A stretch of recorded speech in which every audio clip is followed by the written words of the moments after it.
ప్రభువును ప్రియ రక్షకుడైన యేసుక్రీస్తు పరిశుద్ధ నామమునకు మహిమ కలుగునుగాక.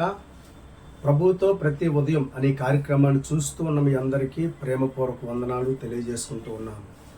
కృపా కనికరములు కలిగిన దేవుడు మీకు తోడయుండి ప్రతి అవసరత తీర్చునుగాక.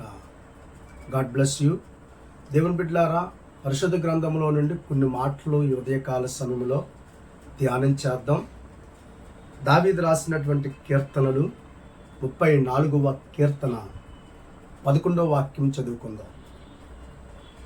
పిల్లలారా, మీరు వచ్చి నా మాట వినుడి, యెహోవా యందలి భయభక్తులు మీకు నేర్పెదను. పరిశుద్ధ గ్రంథం ఈ రీతిగా సెలవిస్తూ ఉంది, పిల్లలారా వచ్చి నా మాట వినుడి. దైవవాక్యం ఎవరైతే వింటారో, దైవవాక్యం ఎవరైతే చదువుతారో వారికి జ్ఞానం అనుగ్రహించబడుతుంది. దేవుని బిడ్డలారా, అంత మాత్రమే కాదు, దైవ భయం కూడా వారికి అర్థమవుతుంది. దేవుడు అంటే ఏంటో, ఆయన ఎలాంటి శక్తిమంతుడో అర్థమైనప్పుడు తప్పనిసరిగా వారు భయభక్తులు కలిగి ప్రవర్తించగలరు. వాక్యంలో అదే చూస్తూ ఉన్నాం, యెహోవా యందలి భయభక్తులు మీకు నేర్పెదను. మరి ఆయన గొప్పతనం, ఆయన వీరత్వం, ఆయన శూరత్వం, ఆయన యొక్క మహత్యం ఎరిగినప్పుడు దేవుని పిల్లలారా, మరి ఆయన ఎంత పరిశుద్ధుడో ఇవన్నీ తెలుసుకున్నప్పుడు తప్పనిసరిగా ఒక వ్యక్తి ఆయనకు భయపడాలి, భయపడతాడు కూడా. కనుక దేవుని వాక్యం వినడం ద్వారా దేవుని గురించి జ్ఞానం, దేవుని గూర్చినటువంటి ఆ జ్ఞానం కలిగినప్పుడు ఆ వ్యక్తి చాలా జాగ్రత్తగా మరి ఆచి తూచి అడుగులు వేస్తాడు. గల కారణం ఆ వ్యక్తి దేవునికి భయభక్తులు కలిగి బ్రతుకుతాడు. కనుక భక్తి భయం, భక్తి చేస్తాడు, దేవుని యందు భయం కలిగి ఉంటాడు. కనుక భయభక్తులు మనం కలిగి ఉండడం అది మనకి ఎంతో మేలులు తీసుకొస్తుంది. దేవుని యందు భయభక్తులు కలిగి ఉంటే అది మన జీవితాన్ని ఎంతో ఆశీర్వాదకరంగా మలుస్తుంది. దేవుని యందు భయభక్తులు కలిగి ఉంటే అది మన సరైనటువంటి మార్గం గుండా నడిపిస్తుంది. ప్రియ దేవుని బిడ్డలారా, కనుక దేవుని యందు యెహోవా యందు భయభక్తులు మీకు నేర్పెదను అని మరి పరిశుద్ధ గ్రంథంలో రాయబడింది. కనుక దేవుని మాటలు వింటే, దేవుని గూర్చినటువంటి విషయాలు అర్థమవుతాయి. ఆయన ఎలాంటి పరిశుద్ధుడో, ఆయనను ఆరాధించేవాడు ఎలా ఉండాలి, ఎలా ప్రవర్తించాలో అర్థమవుతుంది. కనుక అది మొదలుకొని అతని జీవితకాలం అంతా కూడా నమ్మకంగా వాక్యాన్ని అనుసరిస్తూ, ఆజ్ఞలు అనుసరిస్తూ ముందుకు సాగిపోతాడు. కుడి ఎడమకు తొలగిపోకుండా మరి చక్కగా దేవుని యందు భయంతో ప్రవర్తిస్తాడు. దేవుని యందు భయభక్తులు కలిగి ఉండే వ్యక్తుల యొక్క జీవితాలు ఏ రీతిగా ఆశీర్వదించబడతాయో పరిశుద్ధ గ్రంథంలో కొన్ని మాటలు మనం ధ్యానం చేసినట్లయితే అదే కీర్తనల గ్రంథం 25వ కీర్తన 12వ వాక్యం మనం చదువుకున్నట్లయితే చక్కటి మాట అక్కడ పరిశుద్ధాత్మ దేవుడు రాయించి పెట్టారు. చూడండి, 25వ కీర్తన 12వ వాక్యం, యెహోవా యందు భయభక్తులు గలవాడెవడో వాడు కోరుకొనవలసిన మార్గమును ఆయన వానికి బోధించును. దేవునికి స్తోత్రం. ఎవరైతే దేవుని యందు భయభక్తులు కలిగి ఉంటాడో, ఎవరైతే దైవ భయం కలిగి ఉంటాడో వాని యొక్క మార్గం అనగా వాని యొక్క భవిష్యత్తు జీవితంలో మరి ఎలా ఉండాలని ఆశపడుతూ ఉన్నాడో, మార్గం అనగా జీవితమే. కనుక అతడు కోరుకొనవలసినటువంటి మార్గము అనగా చక్కటి జీవితం ఎలా జీవించాలో, ఎలా ప్రవర్తించాలో మరి ఈ పరిశుద్ధ గ్రంథమే వారికి మార్గాన్ని సరళం చేస్తుంది. అందుకనే వాడు కోరుకొనవలసిన మార్గమును ఆయన వారికి బోధించును. అంటే సరైనటువంటి మార్గం గుండా నడిపించబడతాడు. సరైనటువంటి మార్గం గుండా వాడు నడిపించబడి గొప్పవాడు అవుతాడు. ఎందువల్లనగా దేవుని యందు భయభక్తులు కలిగిన వాడు మార్గం అంతట్లో అనగా వాడు ప్రవర్తించే ప్రవర్తన, వాడి జీవితకాలం అంతయు కూడా మరి వాక్యాన్ని అనుసరిస్తూ ముందుకు సాగిపోతాడు. కనుక మరి విషయంలో దేవుడు ఆ వ్యక్తి యొక్క జీవితంలో అద్భుతమైనటువంటి కార్యాలు జరిగినట్లుగా దేవుడి కార్యాలు చేస్తాడు. దేవునికి స్తోత్రం కలుగునుగాక. అందుకని వాడు కోరుకొనవలసిన మార్గము, మరి దైవ భయం కలిగిన వాడు ఎలాంటి మార్గాన్ని కోరుకుంటాడు? విచ్చలవిడి మార్గాన్ని కోరుకోడు, లేదా మరి లోకం ద్వారా జరిగేటువంటి భయంకరమైనటువంటి హెచ్చలతో కూడినటువంటి మార్గాన్ని కోరుకోడు. దైవ భయం కలిగి నీ చిత్తానుసారంగా నన్ను నడిపించు అన్నట్టుగా దేవుని ఎదుట ప్రార్థన చేసి సమభూమి కలిగినటువంటి మార్గమందు నన్ను నడిపించు అని ప్రభువుని కోరుకుంటాడు. మరి అలాంటి వాని యొక్క మార్గాలని కూడా దేవుడు ఏం చేస్తాడంటే మరి సరళం చేసి మరి ఆయన చిత్త ప్రకారంగా నడిపిస్తాడు.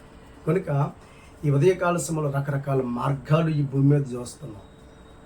కనుక నీ మార్గాన్ని సరళం చేసేవాడు యేసయ్య ఒక్కడే. కనుక ఆయన యందు భయభక్తులు కలిగి మనం కోరుకోవలసిన మార్గం, మంచి భవిష్యత్తు ఆయన మనకు అనుగ్రహిస్తాడు. రెండవది, దేవుని వాక్యంలో రెండో మాట మనం జ్ఞాపకం చేసుకున్నట్లయితే, ఆయన యందు భయభక్తులు కలిగిన వారికి మరి దూత కావల కాస్తాడు. వాక్యంలో రాయబడింది 34వ కీర్తన 7వ వాక్యం చదువుకున్నట్లయితే, యెహోవా యందు భయభక్తులు గలవారి చుట్టూ ఆయన దూత కావలయుండి వారిని రక్షించును. దేవుని యందు భయభక్తులు కలిగిన వారిని ఎప్పుడూ దేవుని యొక్క కాపుదల, దేవుని దూతలు ఎత్తు పట్టుకుంటారు. దేవునికి స్తోత్రం కలుగునుగాక. ఎందువల్లంటే ఆ వ్యక్తి దేవుని మీద నమ్మకం ఉంచాడు, విశ్వాసం ఉంచాడు. అన్నీ నీవే, నా దిక్కు, నా కొండ, నా కోట నీవే అని ఆయన మీద ఆధారపడి ఆయనకి భయపడి భక్తి చేస్తూ ఉన్నప్పుడు దేవుడు మార్గంలో ఆ వ్యక్తికి తోడై ఉంటూ చక్కటి కాపుదలని దేవుని దూతల ద్వారా ప్రభువు అద్భుతమైనటువంటి సెక్యూరిటీని తన పిల్లలకి అనుగ్రహిస్తాడు. కనుక అందుకనే యెహోవా యందు భయభక్తులు గలవారి చుట్టూ, ఎలీషాని బంధించడానికి ప్రక్కరాజులు వచ్చారు, సిరియా రాజు. కానీ ఎలీషా చుట్టూ అగ్ని రథములు, అగ్ని గుర్రములు ఉండుటి చేత ఏ హాని చేయలేకపోయారు. దానియేలు సింహాల బోన్లో పాడేశారు. సింహాల బోన్లో దానియేలుని ఒక్క సింహం కూడా ముట్టుకోలేదు. గల కారణం, దేవుని దూత దానియేలుని కాపాడడానికి ఆ సింహాల బోన్లోకి వచ్చేసాడు. సద్రకు మేషకు అబేద్నెగోల విషయంలో కూడా దేవుడు కార్యాలు చేశాడు. అనగా ఆయన యందు భయభక్తులు గలవారి చుట్టూ ఆయన దూత కావల కాస్తూ వారిని రక్షిస్తూ ఉంటాడు. కనుక సరైనటువంటి మార్గమును నడిపిస్తాడు. కోరుకునవలసినటువంటి మార్గం గుండా ప్రతి ఆశలు, ప్రతి ఆలోచనలు మనకు మంచి భవిష్యత్తునిస్తాడు. అలాగే ఆయన దూత మనకి కావలి ఉండి అనుదినము కూడా మనల్ని కాపాడుతూ ఉంటాడు. కనుక ఉదయకాల సమయంలో దేవుని బిడ్డలారా, దేవుని యందలే భయభక్తులు కలిగి ముందుకు సాగిపోదాం. ఇక మూడోది మనం చూసుకున్నట్లయితే, ఆయన యందుల భయభక్తులు కలిగి ఉండడం మనకి ఆరోగ్యవంతులుగా ఉంటాం. వాక్యంలో చూసుకున్నట్లయితే సామెతల గ్రంథం 3వ అధ్యాయం 7వ వాక్యం, నేను జ్ఞానిని కదా అని నీవు అనుకొనవద్దు, యెహోవా యందు భయభక్తులు కలిగి చెడుతనమును విడిచిపెట్టుము, అప్పుడు నీ దేహమునకు ఆరోగ్యమును, నీ ఎముకలకు సత్తువయు కలుగును. అవును, పరిశుద్ధ గ్రంథం తప్పుడు మార్గంలోనికి వెళ్ళిపోవద్దని ప్రకటిస్తూ ఉంది. అంటే భయంకరమైనటువంటి అలవాట్లకి నీ శరీరాన్ని అప్పగించొద్దని వాక్యం సెలవిస్తూ ఉంది. ఈ లోకంలో భయంకరమైనటువంటి అలవాట్ల చేత, భయంకరమైనటువంటి మత్తు పానీయాల చేత, భయంకరమైనటువంటి డ్రగ్స్ చేత శరీరాన్ని పాడు చేసుకుంటున్నారు. చివరికి భయంకరమైనటువంటి రోగాలు, భయంకరమైనటువంటి అనారోగ్యాల పాలైపోయి పూర్తిగా మరి జీవితం పూర్తిగా నాశనం చేసుకుంటూ ఉన్నారు. కనుక పరిశుద్ధ గ్రంథం ఏం సెలవిస్తుందంటే, దేవుని యందు భయభక్తులు కలిగిన వాడు మరి అలవాట్ల విషయంలో ఎప్పుడు కూడా జాగ్రత్త కలిగి ఉంటాడు. అది కదా వాక్యం సెలవిస్తుంది, యెహోవా యందు భయభక్తులు కలిగి చెడుతనమును విడిచిపెట్టుము. మరి దైవ భయం కలిగిన వాడు మరి తప్పుడు మార్గాల గుండా నడవలేడు. భయంకరమైన డ్రగ్స్ అని, లేకపోతే ఇంకా రకరకాల మత్తు పానీయాలని ఆడు ఏమాత్రం కూడా రుచి చూడడానికి ఇష్టపడడు. ఎందువల్లంటే అంతరాత్మ అయితే మనస్సాక్షి అతను గద్దిస్తూ ఉంటుంది. నువ్వు దేవుని నుండి విశ్వాసం ఉంచావు, నువ్వు ప్రభు బిడ్డవి కనుక నువ్వు చేస్తున్నది తప్పు అని అనేకమైన సార్లు అంతరాత్మ మనం గద్దిస్తున్నప్పుడు మనం భయపడతాం దేవునికి. అవును కదా, మనం దేవునికి భయపడాలి కదా అని భయపడతాం. ఎప్పుడైతే దేవునికి మనం భయపడతామో ఏమంటే మన క్షేమం మనం కాపాడబడతాం. ఆరోగ్యమే మహాభాగ్యం అన్నారు పెద్దలు. పరిశుద్ధ గ్రంథం కూడా అదే సెలవిస్తుంది. నువ్వు ఆరోగ్యంగా ఉంటే నీకు క్షేమం, నువ్వు ఆరోగ్యంగా ఉంటే నువ్వు సంతోషంగా ఉంటావు, నువ్వు ఆరోగ్యంగా ఉంటే నీ కుటుంబాన్ని, నీ సంతతి నువ్వు చూస్తావు. కనుక పరిశుద్ధ గ్రంథంలో రాయబడుతున్నటువంటి మాటలు మనం జ్ఞాపకం చేసుకుని దేవునికి భయపడి చెడుతనమును విసర్జించి దేవుని చిత్త ప్రకారంగా మంచి అలవాట్లు, మంచి ఆలోచనలు, మంచి ఉద్దేశాలు గుండా నడిపించబడితే మన జీవితాలు ఎంతో ఆశీర్వాదకరంగా ఉంటాయి. అందుకనే రాయబడింది, చెడుతనమును విడిచిపెట్టుము, అప్పుడు నీ దేహమునకు ఆరోగ్యమును, నీ ఎముకలకు సత్తువయు కలుగును.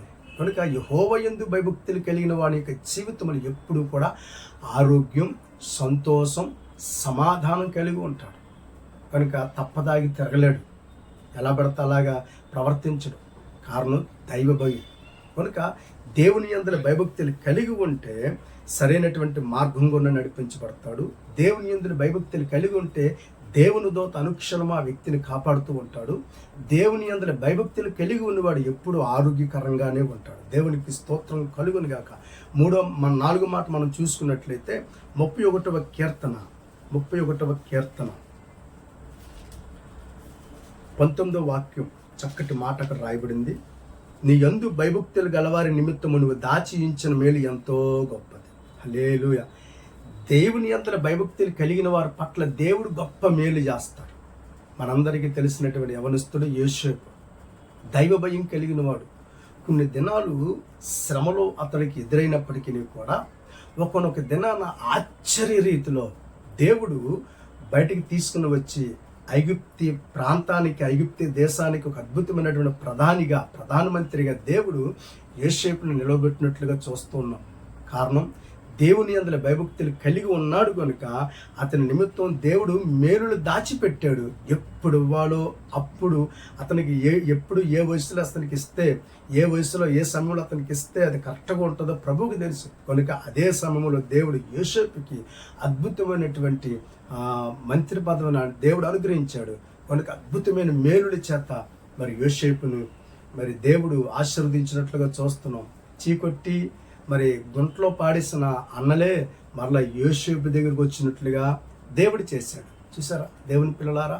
అలాగే మోయాబు స్త్రీ అనబడుతున్నటువంటి రూతు, ఆమె మరి ఇశ్రాయేల్ దేశం వచ్చినప్పుడు ఏమండి దేవుని యందు భయభక్తులు నేర్చుకుంది, దేవుడికి భయపడింది. ఆమె యొక్క క్రియలు అన్నీ కూడా మరి సరైనటువంటి మార్గంలోకి నడిపించబడినట్లుగా ఆమె క్రియలు మార్చుకుంది. మునుపటి సత్ప్రవర్తన కంటే ఇప్పుడు సత్ప్రవర్తన మరీ మేలైనదని బోయాజు సాక్ష్యం ఇచ్చాడు. కనుక మోడైపోయినటువంటి రూతు యొక్క జీవితాన్ని దేవుడు చిగురించినట్లుగా బోయాజుని మరి రూతమ్మకి మరి భర్తగా దేవుడు అనుగ్రహించినట్లుగా దేవుని వాక్యంలో చూస్తున్నాం. కారణం ఆయన యందు భయభక్తులు కలిగి ఉండే వారి పట్ల దేవుడు మేలులు చేస్తాడు. కనుక దేవుని యందు భయభక్తులు కలిగి ఉందాం, ఆయనకి భయపడదాం, భయభక్తులతో నడిపించబడతాం. భయభక్తుల ద్వారా మనం దేవుని యందు విశ్వాసంతో ముందుకు సాగిపోతాం, ఆయనను సన్మానిద్దాం, ఆయన మన కోసం దాచిపెట్టిన ప్రతి మేలుని సొంతం చేసుకుందాం. అట్టి కృప ప్రభు మనకు అనుగ్రహించును గాక. ఆమేన్. చిన్న ప్రార్థన. ప్రేమ కలిగిన తండ్రి, ఈ ఉదయకాల సమయంలో ఎందరైతే నీ యందు భయభక్తులు కలిగి నీ త్రోవల యందు నడుస్తూ ఉన్నారో వారందరి పట్ల గొప్ప మేలులు జరిగించండి. ఇది ఈ మాటలు విన్న తదుపరి మీ బిడ్డలు అందరైతే తీర్మానించుకుని అయ్యని మార్గం గుండా నడిపించబడాలనేటువంటి తీర్మానంలో సాగిపోతున్నారో వారి ఎడల మీరు కృప చూపించి మేలుల చేత నింపమని వేడుకుంటూ యేసు నామము ద్వారా ప్రార్థన అడిగి వేడుకొనుచున్నాము తండ్రి. ఆమేన్. God bless you.